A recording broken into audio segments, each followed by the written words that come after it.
Devim Saraswatim Vyasam Tato Jayamudiraye Nashtaprayeshu Abhadreshu Nityam Bhagavata Sevaya Bhagavati Uttama Shloke Bhaktir Bhavati Naishtike. Reading from Srimad Bhagavatam, Canto 1, entitled Creation, Chapter 11, Entrance of Krishna into Dwaraka, text number 29.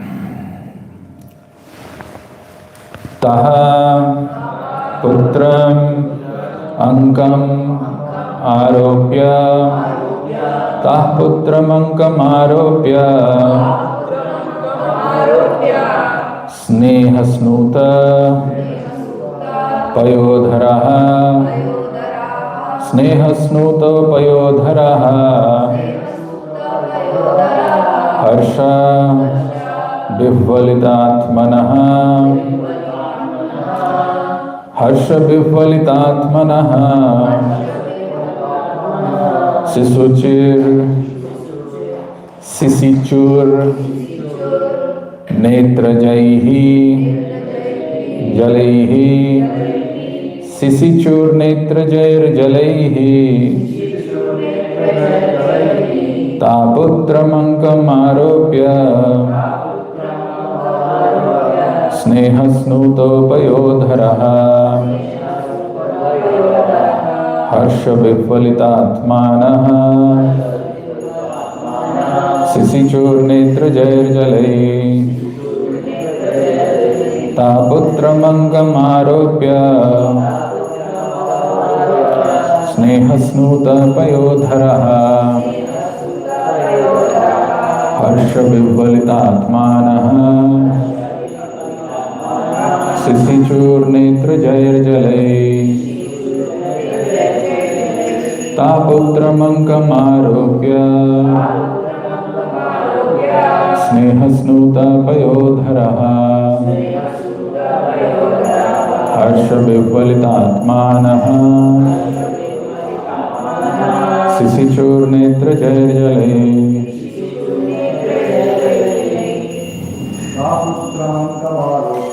Taputram Aropya Snehasnuta Payodharaha Harsha Vivvalitatmanaha Sisichur Netrajair Jalai Taputram Aropya Snehasnuta Payodharaha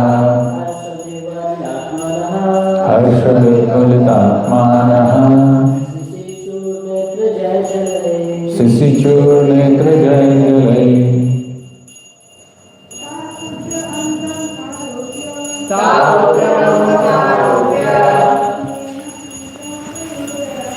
Snehasnuta Payodharaha Harsha Vivvalitatmanaha Sisichur Netrajair Jalai. Synonyms: Taha, all of them. Putram, the son. Ankam, the lamp. Aropya, having placed on.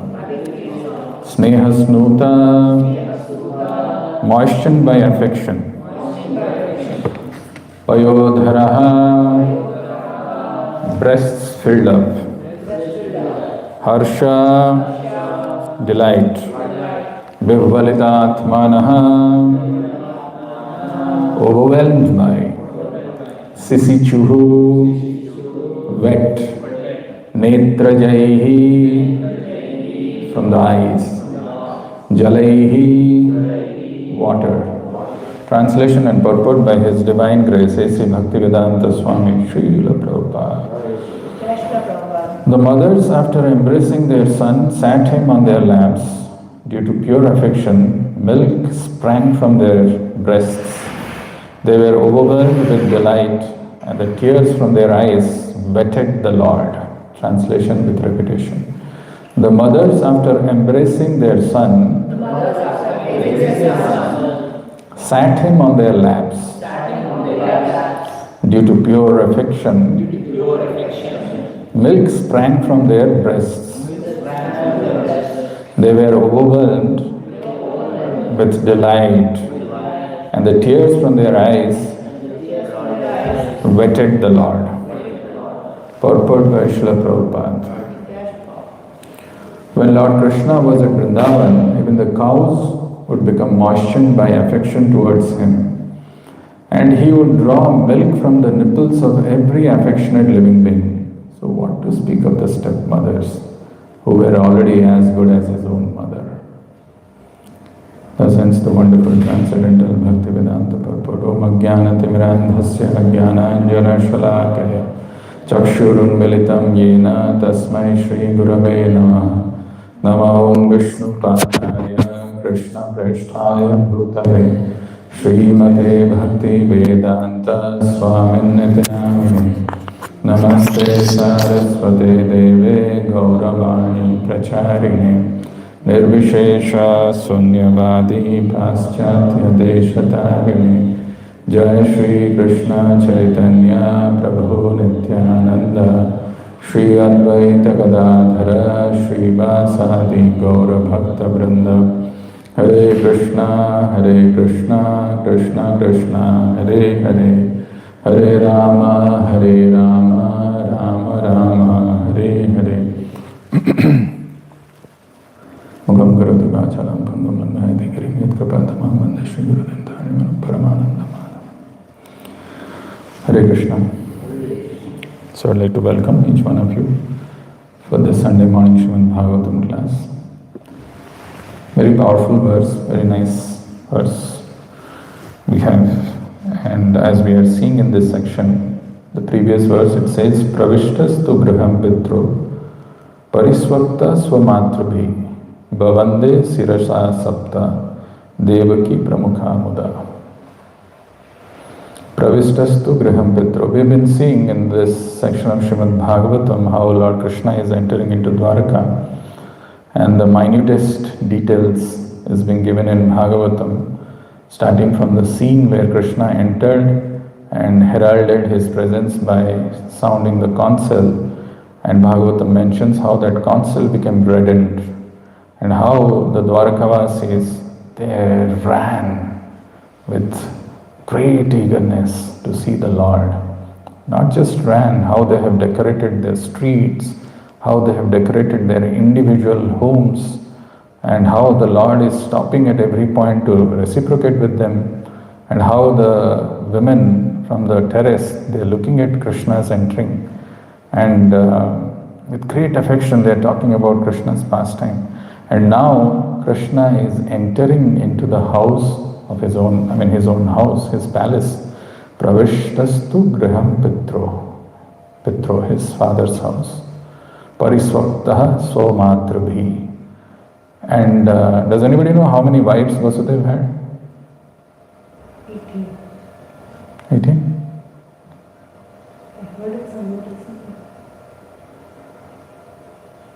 Last class, how many of you were there? I was not here. Were there, Mother? How many wives? Okay. He had 18 wives. And out of them, the prominent or the most important is Devaki. Parisvaktaha somatrabhi. Parisvakta. They were very attached. Unlike the material world, if you have stepmothers, if you're born to a mother and you have other stepmothers, generally the relationship is not good. But it is not the case here. It is Krishna. And the mothers were very, very affectionate. Parisvaktaha somatrabhi. They embraced him. Parisvaktaha somatrabhi. Bhavande sirasa sapta. Here it is mentioned 7. Bhavande, he paid obeisances. Bhavande sirasa, he bowed down to them. To whom? Devaki pramukha muda. Devaki is the prominent amongst those mothers. Muda, very Muda is the word which is used in Bhagavatam very happily, in a very gladdened way. Not now what to do, so many mothers, very gladdenedly. After entering the house of his father, he was embraced by the mothers present, and the Lord offered his obeisances unto them by placing his head at their feet. The mothers were headed by Devaki, his real mother. And today's verse that we have, Ta putra mankam aropya sneha snuta payodhara harsha vibhalitatmana sisichur netrajai jalai. Ta putra mankam aropya. So what they did, they made Krishna sit on their lap. Ta putra mankam aropya sneha snuta payodhara. How did they make him sit? Now so these are mothers of Krishna who are relating to Krishna in Vatsalya Rasa, motherly affection. So Krishna has come and Krishna has bowed down to them. Now they are lifting Krishna and making them sit on their laps. Sneha Snuto, very affectionately. Sneha Snuto Payodhara. And so much of affection that there is the breasts are getting filled up with milk. Payodhara. Harsha Vibhalitatmana. And Harsha, they are delighted. And Vibhalitatmana, they are overwhelmed by affection and by this love. Sisichur netra jair jalai. And Krishna is sitting on the lamp. Sisichur jalai netrai. Sisichur, Prabhupada is saying wet. Krishna became wet. By what? By the tears which are coming from their eyes. Sisichur netra jair jalai. Netraja.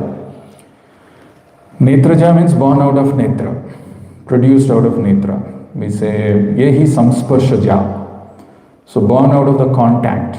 Yehi samsparsaja bhoga, the pleasure which is derived out of sparsha. Swedaja, which is produced from the sweat. So here it is netra jair. Sisichur netra jair jalai. What is produced from the eyes? Jalai, tears. What did it do? Sisichur. What does sisichur means? Wet. So seeing Krishna has come, affectionately these mothers, they made him sit on their laps. Taputra mankam aropya. Ankam is lap, aropya, making him sit. Sneha snuta payodharayo. So much of affection, their breasts are filled with milk. Harsha vibhalitatmana. And they are very delighted and overwhelmed by love. Sisichur netra jaya jalai. The mothers, after embracing their son, sat him on their laps. Due to pure affection, milk sprang from their breasts. They were overwhelmed with delight, and the tears from their eyes wetted the Lord. So, Prabhupada in the previous verse purport, he says that it appears that Vasudeva, the father of Lord Krishna, had completely separate residential quarters where he lived with his 18 wives, out of whom Srimati Devaki is the real mother of Lord Krishna. But in spite of this, all other stepmothers were equally affectionate to him, as will be evident from the following verse. And the following verse is what we are seeing.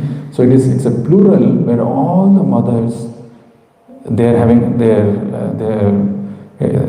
breasts are having lactation. I mean, they are having milk with great affection. All stepmothers were equally affectionate to him, as will be evident from the following verse. Lord Krishna also did not distinguish his real mother from his stepmothers, and he equally offered his obeisances unto all the wives of Vasudeva present on the occasion. And now we are seeing this, what Prabhupada is saying, that you can see in the following verse. We are just seeing that verse. Now when you hear this verse, first thing that the logical mind will ask, how old was Krishna?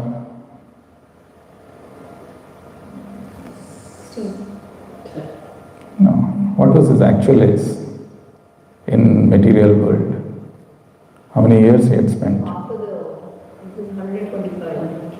125 years he lived. But this is at what age? What was his age? Or how old was he when the battle of Kurukshetra happened? Prabhupada mentions this. He was a grandfather at the time. Yes. Maybe 100 years of age. His age was 90. So Battle of Kurukshetra is over. Then Bhishmadev has passed away. He was staying in Hastinapur because Kunti Maharani prayed some prayers and he stayed back. Now he is entering into Dwaraka. So imagine a 90-year-old man entering. Can you visualize a 90-year-old man? How will he look like? So 90-year-old man, if he is 90-year-old, then how old his mothers must be? 10, 12 years old. So minimum 10, 12 years, right? 100 plus they must be. Now the Bhagavatam is saying that Krishna came and Krishna bowed down to them. Their breasts are filled with milk. Somebody will say, come on, there has to be some, Prabhu say something which is logical. This is where we have to understand who Krishna is really. Recently I went to Canada. Right? There are two unique cows there. I'll test Madhav's knowledge. I'm sure Madhav will pass with flying colors, but still. There's one cow keeps giving milk even after 9-10 years of, when for the last 9-10 years he has been giving milk. She has been giving Brinda, okay. And there is one cow who's giving milk without having given birth to a calf. Very good. So both the answers are correct, right? Brinda and Surabhi. It is possible without having given birth to a child, to a calf, the cow is giving milk. And there is one cow who is giving milk continuously.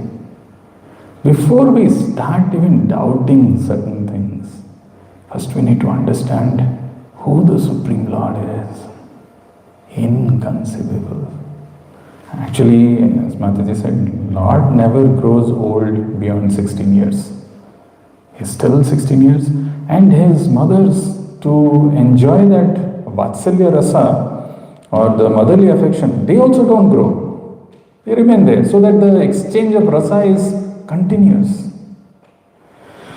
So, Prabhupada, to explain this, talks about somebody called Dr. Frog. So, very nice. I mean, there used to be a frog who used to live in the well, and apparently there are other frogs also in that well. But out of so many frogs who were living in that well, they thought that this frog is very intelligent, so let us give him the designation as Dr. Frog. Maybe, Manish, you are a doctor? After doctor, if you become postdoc, your designation gets added by something else? Just doctor. Okay. You are also doctor, no? You didn't do PhD. Huh? Now he's a professor. But you are assistant professor, no? Assistant research professor. So anyway, so Dr. Frog was there, and all other frogs used to consider him the most intelligent person. And one day, there was another frog which came from the Atlantic Ocean. And that the frog from the Atlantic Ocean, he said to Dr. Frog, I'm coming from a vast body of water. Dr. Frog said, hey, come on, wait.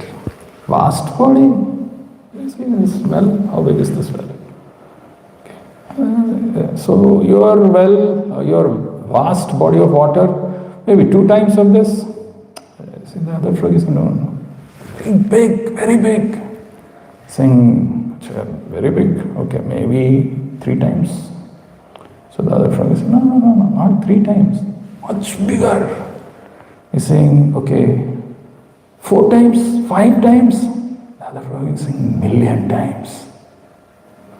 And Dr. Frog, apparently he was trying to, there are 2 places Prabhupada is saying this. One, he was trying to make his belly grow, saying, oh, this big, and finally he died. But in another case, he's just saying, okay, how big? And he's not able to perceive.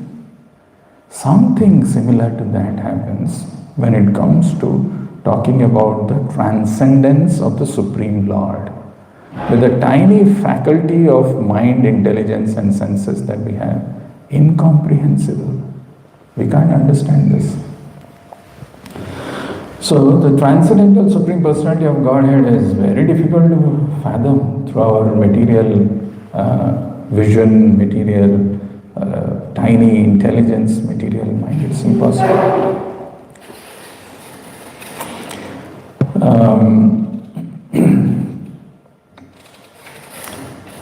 Bhagavatam, even before talking about the personality of Godhead, talks about the concept of absolute truth, the supreme absolute truth.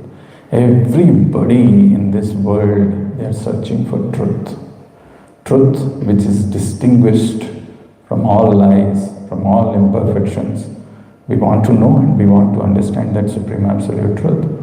What does this word absolute truth mean? What is it? Suppose somebody says, I'm looking for absolute truth. What does it mean? There are many things. I mean, I can pause and ask and see what response you have. But there are two primary things which Prabhupada mentions. And it is worth knowing. If I ask you, Mataji, what is your name? What do you say? What is your father's name? Krishnamurti. So if you have to say your full name, you will say Sirisha Krishnamurti Varanasi. So your existence is qualified by the existence of your father. Now if somebody asks your father, who's his father, he will have a name. What is his name? Your grandfather. He was not there. He was not there, okay. I think so, Seshaya. Seshaya. So Krishnamurti, Mr. Krishnamurti's existence is based on Mr. Seshaya's existence. So our existence is dependent on somebody else's existence. That somebody's existence is dependent on somebody else. So we are called relative truth. There is a pre-existence which is needed for our existence. If I am existing here, I have to say my father's name. I am so-and-so, son of so-and-so. And that so-and-so is son of somebody, some other person. For Krishna, it is not the case. He is absolute. That is what Bhagavatam Chaturshloki, when he is speaking to Brahma, he says, Aham eva sameva kre. Aham eva sameva kre. I was the first person. I am there before the creation, and I am also there after the annihilation. What remains, that is also me. It's absolute. He doesn't need to be dependent on something. Another thing which Prabhupada says about absolute truth is, just a few minutes back we were having kirtan. There was nice kirtan going on. Now, that time, that reality is gone. Now at this point in time, we are hearing Bhagavatam class. Kirtan is not present. And after some time, we will not be here. Maybe after 9, 9:15, 9:30, whatever. We will be doing something else will be going on. So this truth is not there in all three phases of time. But the Lord is always present in all circumstances of time, past, present and future. It's not about just present, He's there, He's beyond the jurisdiction or influence of time. So His existence is not dependent on anything, and He is beyond the jurisdiction of time. That's why He's called absolute truth.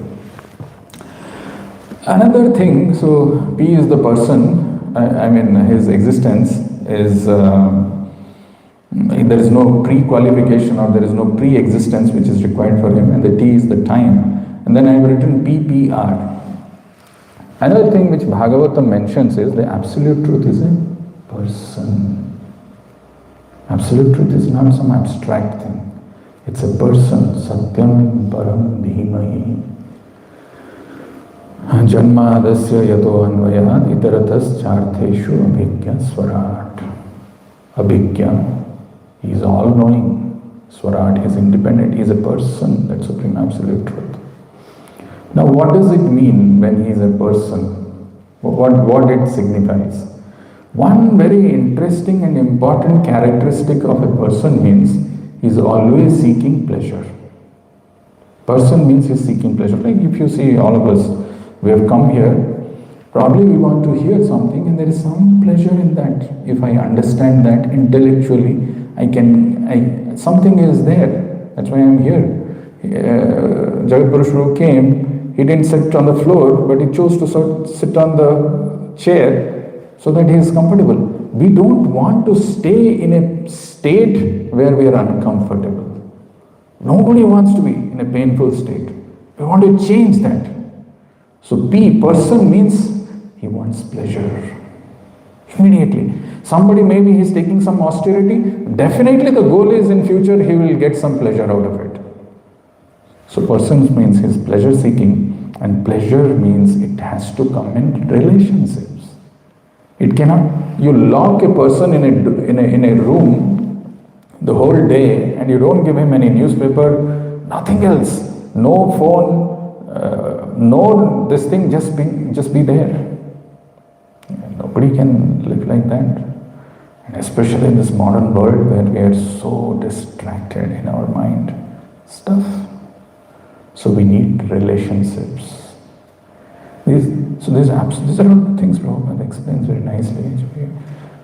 Absolute truth is a person, that means he is seeking pleasure. We are all seeking pleasure. Anandamayo abhyasat. Every attempt, every moment we are seeking pleasure. And the pleasure comes through relationships. So that is how Krishna expands.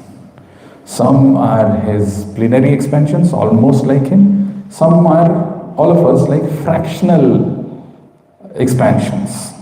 Swamsa, Vibhinamsa. And they are all supposed to give pleasure to the Lord in that relationships. But forgetting that, when we come to this material world, some of us, when we come here in this material world, which is a replica of the spiritual world, we seek pleasure in these relationships. And this pleasure that we seek in this material world, in these relationships, are all temporary. Right? It's just a replica. Krishna is the source of ultimate pleasure.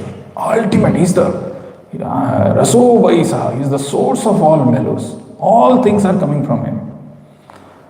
Prabhupada gives this example, like suppose the mother is cooking in the kitchen and a small child comes and says that I want to also cook. So what the mother does? Stop him.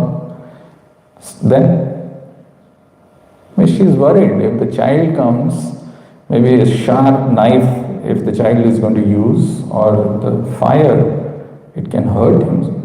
So what she does? She gives him a little plaything, a toy kitchen with a plastic knife and some plastic radish, and the child plays and cuts with that. But can he eat that? Can't eat it, right? Something similar to that. In this material world we are given, it's an arrangement made by the Lord.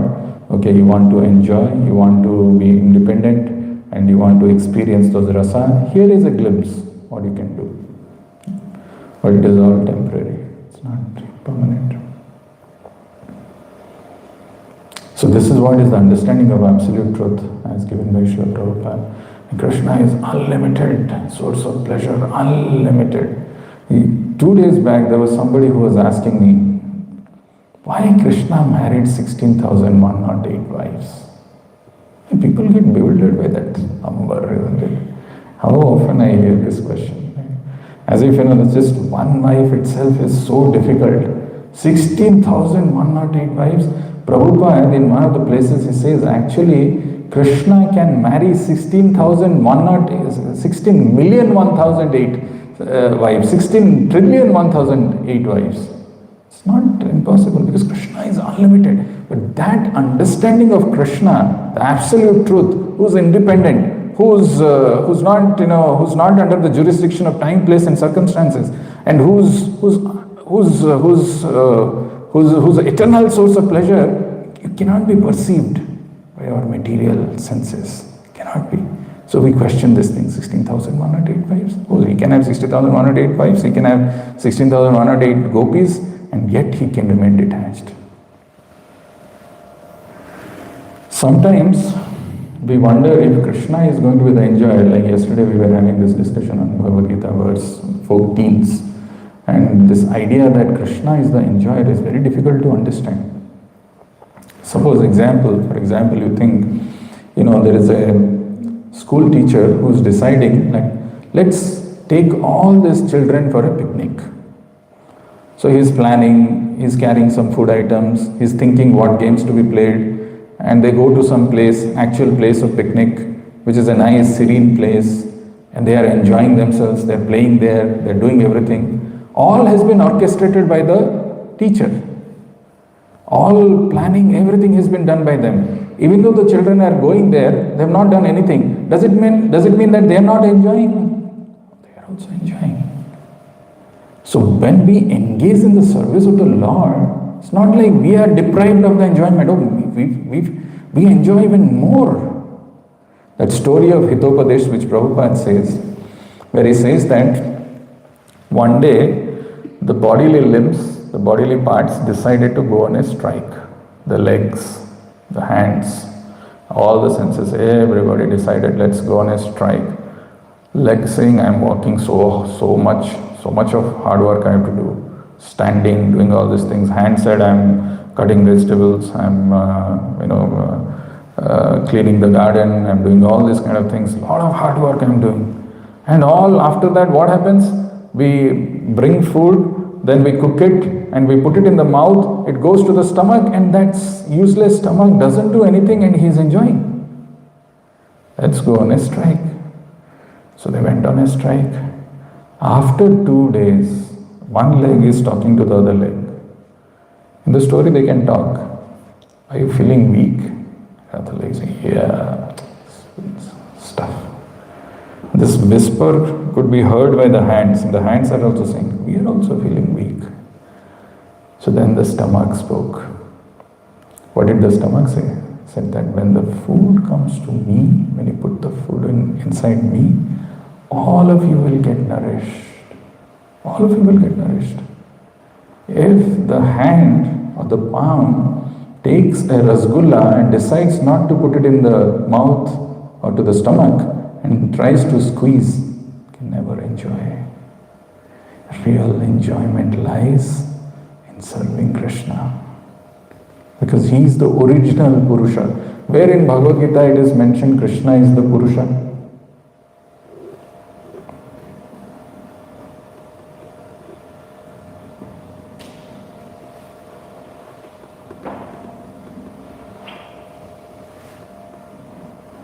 It's a hint as Arjuna speaks this verse. It is there. Purushottamam, that is. There are Purushas and he is the Uttama Purusha. But just Purusha. 10th chapter. Param Brahma, Param Dhama, Pavitram, Paramam Bhavan. Purusham Saswatam Divyam, Adi Devam Ajam Vibham. Purusha. He's the only Purusha. We may say Purusha means male, but doesn't matter whether we are male or female. Everybody in this material world is Prakriti. Where it is mentioned that we are all Prakriti.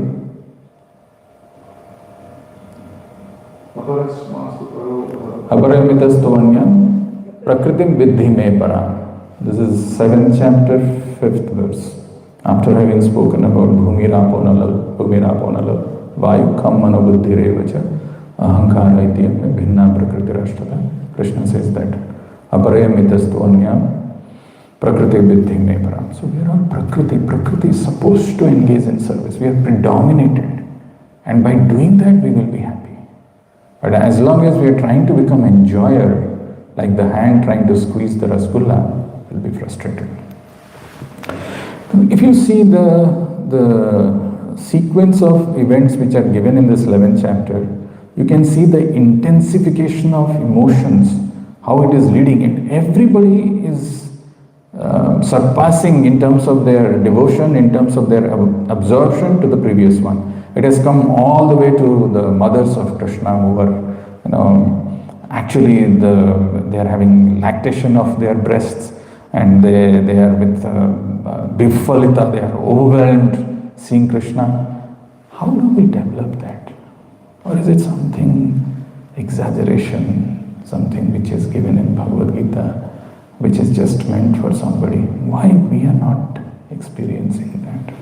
How can I develop a vision where Krishna is always available? I was asking There was one more boy with Madhav yesterday in the class.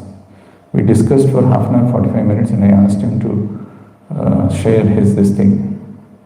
First of all, Madhav itself, when it came to those three truths, struggled. What are those three things which will make a person happy? Oh, we spoke, and then that other person just couldn't get it. Isn't it? When we asked him for some reason. Why? What is the problem? Even if, we are fortunate, because we were also doing the same business of trying to be happy, making a lot of hard work, like any other person in this material world, independent of Krishna, but somehow by our good fortune, by a causeless mercy, we have come in touch with a pure devotee spiritual master who said, "You rascal, you fool, what are you trying to do here? This is all useless waste of time. Go back to your spiritual world where you have an eternal relationship with the Supreme Lord and you can enjoy there." That we have taken up to this path of devotion. Even if we have taken to this path of devotion, the thing that we forget is when we engage in devotional service, it's like entering into a school. So you have entered into schools, you have different grades. To go to the next grade, you have to pass an examination.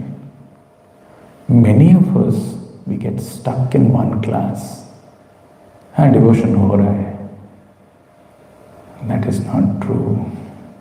Everybody in their own life has to cross that exam to go to the next level.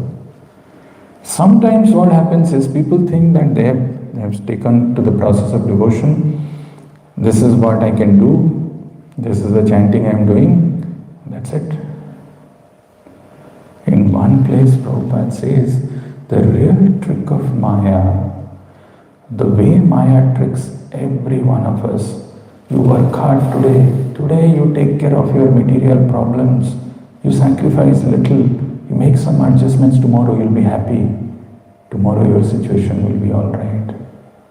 And that hope makes people sluggish to spiritual life, spiritual goals. They think there is always tomorrow. What to do? I'm busy. I've got so many things to do. Prahlad Maharaj in his prayer says very nicely, Matirna Krishne Paratah Swatoba Mitho Bhipadyeta Griha Pratana Adanta Gobhir Vishatam Tamishram Punah Punas Charvita Charvanana. Matirna Krishne Paratah Swatoba. Krishnamati is not easy. No. It's the rarest of rare achievements. Rare. Matirna Krishna Paratah Swatoba. The problem with all of us is we consider this world, we consider everybody to be like me. Atmavat manyate jagat. I'm enjoying, I'm trying to do these things. Yeah, he's also, what is he doing? He's also saying no. What is the big deal? In our lens, we try to see things. So in our lens, everything is meant for my enjoyment. Even if somebody else is, whatever he is doing, we also say, he is also doing same thing. And Matirna Krishna Paratah Swatoba. The Krishna Mati doesn't come by somebody else's effort. Nobody can put it inside you. Paratah Swatoba, not by your own efforts also it will not happen. Okay, by somebody else putting it is not going to happen. By my own effort it is not happening. What about combination of both this? No, combination also will not give you. Mitho vipadyeta griha pratana, because we are so attached to griha pratana, which bewilders us. Mind always goes to our the family members to whom we are affectionate, to our house, to our cherished possessions. Mind goes. You may be sitting here physically, but mind doesn't go to Krishna. Really, the mind goes somewhere. We ask, ये सड़क कहाँ जा रहा है? सड़क कहीं जाता है क्या? Mind कहाँ जा रहा है? Mind is going somewhere. Where is the mind going? Mind physically is going to that person? No. But everything is happening because of the mind. Suppose somebody says, this is my husband, and husband says, this is my wife. How do we know? By looking at the person, can we say, oh, it is in your mind, you know that, this is your husband, this is your wife, but there is no other way from the form you can say. Everything is there in the mind. Matirna Krishne Parata Svatova Mitho Vipadyeta Griha Pratana. Griha Pratanam doesn't allow. Adanta Gobhir Vishatam Tamishram. Adanta. Danta means whose senses are controlled. Adanta means uncontrolled senses. Adanta Gobhir. Adanta Gobhir, uncontrolled senses pull us to Adanta Gobhir Vishatam Tamishram. Tamishram is the dark region of hellish planets. Puna Punascharvita Charvana. Puna Punascharvita. Same thing our parents have done. Our parents' have done. Their parents have done. They chewed and they found there was nothing. We don't want to give up hope. Some adjustments, some arrangements, I can find happiness. When somebody does something, he can perceive the existence of the Lord, as is given in this verse of Bhagavad Gita. Sarva bhutastham atmanam sarva bhutani chatmani ikshate yoga yuktatma sarvatra samadarshana. Actually, Bhagavad Gita has got very, very powerful verses, very nice things. Unfortunately, we don't pay attention. If you see this verse closely, this is the 6th chapter verse, I don't know, maybe 28 or 29. The word Atmana is used 3 times. Sarva bhutastham Atmana, Sarva bhutani chatmani, Ikshate yoga yuktatma, Sarvatra samadarshana. So, if you do something, which I'll tell you what it is, if you do something, you can see the Lord as Paramatma, the first Atma. Sarva bhutastham Atmanam. You can see the Paramatma is seated in everybody's heart. Sarva bhutani chatmani, and all living entities, you can see them as spirit soul. Second Atman is spirit soul. Ikshate yoga yuktatma. Ikshate is to see, perceive. Yoga yuktatma. This Atma is mind. Ikshate yoga yuktatma sarvatra samadarshana. He sees with equal vision. We don't see with equal vision. Samadarshana is our natural state, but we don't see. Why we don't see with samadarshana? Because we are seeing with our mind. Whatever you have to see through your mind. And mind's goal is bishama. There is always ichcha and dvesha. There is always sankalpa and vikalpa. This I like, this I don't like. So there is no samadarshana. Sarva bhutastham atmanam, sarva bhutani chatmani, ikshate yoga yuktatma, sarvatra samadarshana. How do you go to this stage? The verse before this, it talks about this. You want to repeat? You can repeat. Yunjan evam sadatmanam, yogi vigata kalmasha, sukhena brahma samsparsham, Atyantam sukhamashnute. Very nice verse, very, very nice verse actually. Very powerful verse. Yunjan evam sadatmanam. Yunjan, this word Yunjan you have seen anywhere else?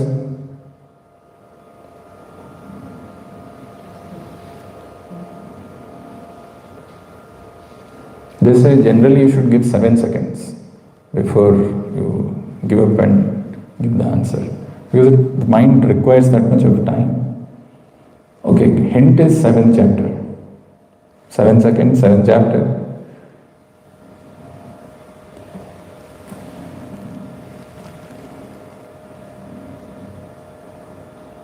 First verse. Badri? 7.1.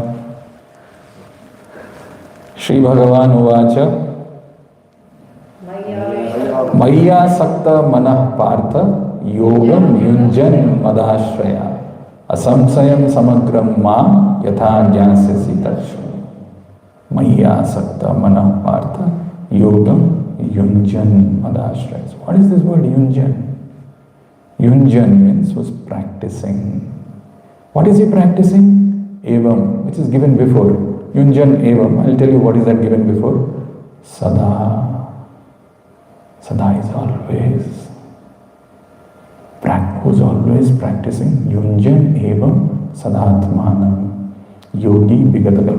Who's always practicing to keep his mind on the Lord. That is the state required. Yunjan Evam Sadat. I don't have, it is not happening. Fine. Practice. Yunjan Evam Sadatmanam.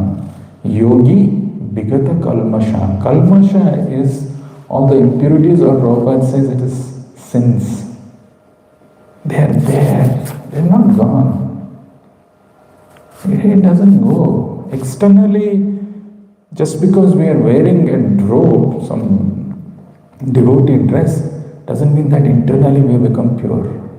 They are there, those impressions are there, those habits are still there. Yunjan evam sadatmanam. If you read Yoga Sutra, it says, what is the difficulty in spiritual life? Why spiritual life appears difficult to us? If our natural state is, we are part and parcel of the Lord, we are spirit soul, qualitatively one with the Lord, ideally I should be attracted to the Lord. What feelings, emotions the Dwarkavasis are having, ideally I should also have. But I have got so much of kalmashas, I have got so many impurities, which also I am aware of. Why I am not able to overcome them? Why there is a difficulty? So, Patanjali's Yoga Sutra, this is 30th verse, he lists 9 things which are the roadblocks or obstacles in our path of spiritual life. That is why spiritual life becomes difficult. These 9 problems, 9 things which Patanjali lists, applicable for any practitioner of any kind of yoga. Karma yoga, Jnana yoga, Bhakti yoga, whatever. Very powerful. What are those things that he lists? He says there is Vyadhi, Sthana, Samshaya, Pramada, Alasya, Abhirati, Bhranti Darshana, Alabdha Bhumikatva, and Anavasthitat Bani. Whatever the English, whatever the Sanskrit words are, what's paid, first thing is Vyadhi. Few verses before, when we were reading Bhagavad Gita, Bhagavatam, it is mentioned that when Yudhishthir Maharaj was coronated, when he became the emperor, Vyadhi and Adhi, they were absent in his time. Adhi is the disease because of the mental, mind, depression, anxieties, stress, so on and so forth, God knows, ADHD, so many diseases. Vyadhi is physical disease, illness, sickness. You have got some problem in the knees, you're not able to cross your legs. You've got some other problem, Vyadhi, physical discomfort, disorder. That distracts us. This chapter only, Krishna says, the cause of disease in our life is because we are not regulated in our ahara, bihara, yukta ahara biharasya, yukta chestasya, sopna vabodhasya. Prabhu's favorite verse. Yoga bhavati dukkhaha, that verse. 4 things you have to be regulated. When there is irregulation, it leads to disease. And if you have disease, it is uncomfortable. How will you sit? If somebody has to sit on the floor, and that is probably the best way of doing sadhana or meditation. But if you cannot, then you have to sit on a chair or something like that, which will make you comfortable, but you now become dependent on a chair. Or your mind goes, I want to chant, I want to meditate on the Lord. Vyadhi. Then Sthana. Sthana is a lethargy, an idleness, a mental inertia, procrastination. आज कौन जाएगा? बहुत time है, क्या मनीष जी? तो आज तो मन नहीं है, मौसम देखो कैसा अच्छा है, इतना बढ़िया मौसम में कोई भागवत सुनने जाएगा? Mental inertia, lethargy, idleness. So what it does is the mind always gives you it puts you in a very comfortable circumstance and gets stuck in that. And सो रहा ना, अभी सो जाता हूँ और थोड़ा और कंप्यूटर को और लेके थोड़ा और 1 घंटा। कल संडे है, इतना दिन में 5 दिन 6 दिन काम किया, 5-6 days of hard work. I'll sleep today. It's called sthana, mental inertia, procrastination. It's a lack of motivation for action, that's a stumbling block. Then the samshaya. Samshaya is doubt. You would have started the path, some things very minor probably from a broader perspective, but those minor things affect and creates doubts, loss of confidence. What am I doing? Am I really doing? Am I properly following? Is it the right thing? Who knows it is right or wrong? Who can tell that? Doubt. And you know, in Bhagavad Gita, Krishna says previously in one verse, Ashraddha dhana purusha samsayatma vinasyati. And that is not. That is 9th chapter. But in 4th chapter he says samsayatma vinashyati. You search. That is Asradadhana Purusha Dharmasyasya Parantapa Aprapya Mam Nivartante Mrityu Samsara Vartman. In 4th chapter Krishna says Ashraddha Samsayatma Vinashyati. That word comes.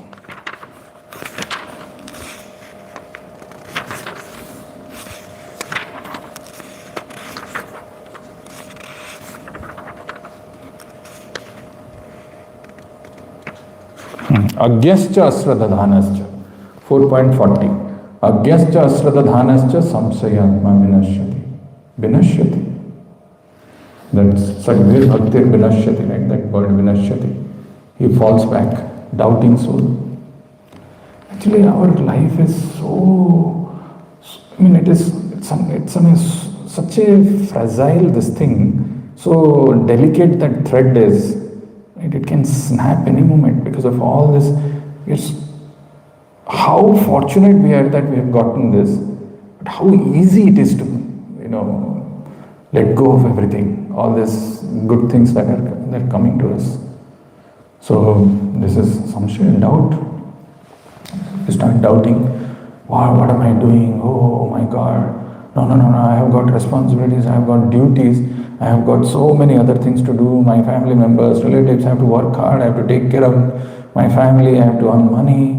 This thing goes. That's why Krishna, that assurance of Krishna is Sarva Dharman Parityajya. In that, if you very carefully see, the next line is Mamekam Sharanam Braja. All other duties that we have, duty of a Kshatriya, duty of a Brahmana, duty of a Grahastha, duty of a Vanaprastha, duty of a father, duty of a husband, duty of a mother, all those things you can give up because these are all temporary. Today you are a father, tomorrow you may not be. Something else is there. Today you are a son, tomorrow you may become father. But the real eternal dharma is Mamekam Sharanam Braja. Jivera Swarupaya Nitya Krishna. That Krishna is saying no. Sarva Dharman Parityajya Mamekam Sharanam Braja. Aham tvam sarva papebhyo mokshayam. So, samshaya, doubts comes. Then there is pramada. Pramada is carelessness or negligence. You're not careful about it, very careless. Repeatedly we hear, still we are careless. Still we are negligent. There's no focused attention. Every day I come and sleep, I continue to do that. Every day in my chanting I am disturbed, I am not paying attention, I continue doing that. Pramada, negligence. So what happens is everything becomes mechanical. There's no rasa, nothing. no conviction, no intensity. Deep Vrena Bhakti Yoga. Where is Deep Vrena? You're just going through, like they say, going through the motions. Going through the motions very carelessly. Alasya is laziness, but alasya is also apathy. This is like a stagnation, no desire to continue moving forward. Alasya, total incapacity of thought or in action. Then abhirati is actually, what is the translation? It's compulsive overindulgence. It's actually getting addicted. Some things that was there in our past, I'm not letting go of it. It's a compulsive indulgence and a craving. Overindulgence of the senses. Just I'm playing some video games. I go, why are you playing video games? I'm just addicted. I'm watching something on whatever, some web series. I'm just addicted to this. Inability to resist the temptations. Overindulgence of the senses. So that what happens as a result of that? Energy is gone, attention is gone. So no attention for this. Bhranti darshana. Inferiority or superiority complex. False views or perception. Slip of judgment. Bhranti. It's basically, Bhranti is illusion. Developing a false vision of the reality. Far from reality. Erroneous view of oneself. I know everything, I don't need anybody's help, I can manage. Even the advanced devotees, they are careful, they are cautious. We feel, no, I'm so big, so great, so many years I've been doing Bhranti Darshana. Chaitanya Charitamrita, there is that verse which comes where it is mentioned, the spiritual life, walking in the spiritual life is very difficult. Why it is difficult? Because the path is full of thorns and pebbles. If path is full of thorns and pebbles, then I have to be very careful where I am stepping on. But unfortunately, I am blinded. I am blinded because of ignorance, because of false notion of myself. So I don't know where I am stepping, where I am putting my steps. And on top of that, spiritual path is difficult, full of thorns and pebbles. I'm blinded, and on top of that I'm falling off. I'm skhalati. Repeatedly I'm falling off. So what is the hope? Chaitanya Charitamrita Krishnadas Kaviraj Goswami says that the sadhus, if they extend a stick, I should catch onto that stick. So with that stick at least there is some hope and I can walk. That stick is the association of devotees. False views or perceptions, slip of judgment, bhranti. Alabdha bhumikatva, stunted growth, inability to make progress, lack of firm foundation, being stuck, reaching a plateau. You're just stuck. Years and years and years, same habits, same things, no taste, no this thing, no eagerness. We have compartmentalized our life, this much for this much for this much for this. Not just physically, even in mind. Not able to. And the last one he says, anabasthita tvani, instability or slipping down, slipping from the level achieved.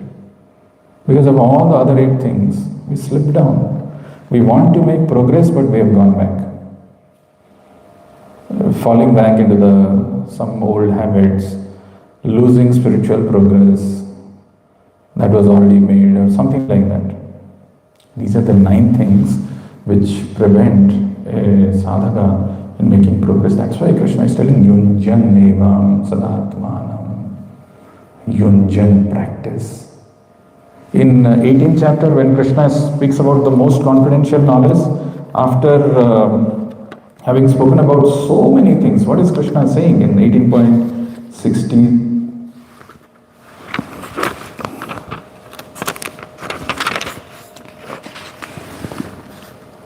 Sarvaguhyatamam bhuya shrunume paramam vacha. He's saying, now I'm going to say most confidential knowledge. And the first thing what he says in the most confidential, manmana. Manmana. Use your mind to engage in me. Yunjan evam sadatmanam yogi bigata kalmasha. Bigata kalmasha. When somebody does that, he becomes free from kalmasha. Sukhena. Sukhena doesn't mean by happiness. Sukhena means effortlessly. Brahma samsparsham. The happiness derived out of the senses coming in touch with sense objects is adi antabanta, beginning and end. But Brahma samsparsham is atyantam, atiyantam. There is no end to this. That's the highest. Why? Because Krishna is eternal, Krishna's names are eternal, Krishna's activities are eternal. When you read Bhagavad Gita or Bhagavatam, all are eternal. And the soul, when it has a touch or an experience of that eternal, that happiness is eternal. Sukhena Brahma samsparsham atyantam sukham asnute. Sukham asnute. Asnute means to eat. Asnute also is which is spreading. So you will dive, you will enjoy that happiness. For that, yunjan evam sadatmanam. Practice sada, always, to keep the mind on Krishna. Yogi bigata kalmasha. And if somebody does that, then sarvabhutastamatmanam sarvabhutani chatmani ikshate yoga yuktatma sarvatra samadarshana vilka. I'll stop here and see if you have any questions or comments.